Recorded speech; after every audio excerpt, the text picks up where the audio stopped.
El terror que ocultaron. La Segunda República. A los nacidos en los años 70, 80 y 90 se nos hurtó algo más que conocimiento. Se nos amputó la conciencia histórica. La transición española, celebrada por muchos como un ejemplo de reconciliación, fue en realidad una operación quirúrgica de silencios, omisiones y consensos tácitos. El precio de la paz fue la amputación de la verdad. Nos criaron sin explicarnos el porqué real del estallido de la guerra civil, sin mostrarnos los abismos de odio y persecución que incumbó el régimen republicano antes de 1936. Y lo más grave, se nos negó el derecho a mirar de frente y sin complejo la violencia parida desde la izquierda. Una izquierda que, en vez de construir una república de libertades, sembró el terror contra quienes no comulgaban con su visión totalitaria del mundo. La historia que nos contaron fue unilateral. Nos enseñaron que la república era sinónimo de progreso, modernidad y justicia social, y que el alzamiento nacional fue una traición violenta de militares sedientos de poder. Pero lo que se silenció fue el clima irrespirable que se vivía en España ya desde los primeros meses de 1931.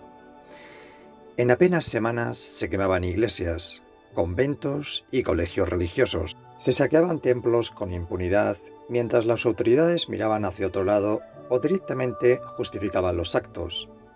Manuel Azaña, presidente del Consejo de Ministros, llegó a pronunciar la infame frase: «Todos los conventos de Madrid no valen la vida de un republicano». Con ello daba carta blanca a la violencia anticlerical. Se eliminó todo matiz en el relato. Mientras se condenaba con justicia la brutalidad de la dictadura franquista, se silencia la otra violencia, aquella que se originó desde el Estado republicano y sus milicias. Se calla que en la República hubo checas, cárceles clandestinas donde se torturó y asesinó impunemente a ciudadanos cuyo único delito fue ser católicos, monárquicos o simplemente conservadores. Se evita mencionar que hubo una depuración planificada, una caza simbólica y en muchos casos física del enemigo de clase. La izquierda no solo quiso transformar España, pretendió erradicar media nación. La violencia no comenzó en julio de 1936, como algunos historiadores de trazo grueso pretenden hacernos creer. La mecha se encendió mucho antes, con los asesinatos selectivos de políticos, religiosos y civiles. El golpe de Estado no fue el inicio del horror, fue su consecuencia. Fue la reacción, para algunos discutible, para otros legítima, ante una situación donde el Estado republicano había perdido el monopolio de la ley y la justicia. Las elecciones de febrero de 1936, ganadas por el Frente Popular, en circunstancias profundamente irregulares, fueron seguidas por una espiral de anarquía, ocupaciones ilegales de tierras, persecución ideológica, asesinatos políticos e impunidad judicial. La República se estaba desangrando sola, consumida por sus contradicciones y por su sectarismo. Y sin embargo, generaciones enteras hemos crecido con una verdad a medias. Las fosas que hoy se abren para honrar a los muertos de un solo bando dejan en la sombra a miles que cayeron víctimas del odio izquierdista. ¿Dónde están los homenajes para los sacerdotes quemados vivos? ¿Para las monjas fusiladas? ¿Para los niños asesinados por ser hijos de derechistas? ¿Para los simples ciudadanos que leían el ABC o no gritaban «¡Viva la República!»? ¿Dónde está el memorial para ellos? ¿Dónde está su derecho a la dignidad póstuma? El problema no es recordar a unos, sino olvidar a otros, porque toda memoria que excluye al diferente se convierte en venganza. La transición, al negarse a revisar con la misma vara moral los crímenes de la izquierda, consolidó una narrativa coja, y en esa coartada moral se educó a los jóvenes. que la violencia de la República fue menor, circunstancial o incluso necesaria, que solo la represión franquista merece juicio y condena. La consecuencia, una historia instrumentalizada, donde el mal solo tuvo una cara. La izquierda española jamás ha hecho un ejercicio serio de autocrítica. Nunca ha pedido perdón por las atrocidades cometidas bajo la bandera de la justicia social. Aún hoy, cuando se celebra la memoria democrática, se ocultan las checas, los paseos, las violaciones, los asesinatos sistemáticos. ¿Dónde está el acto de perdón por los asesinatos de Paracuellos del Jarama?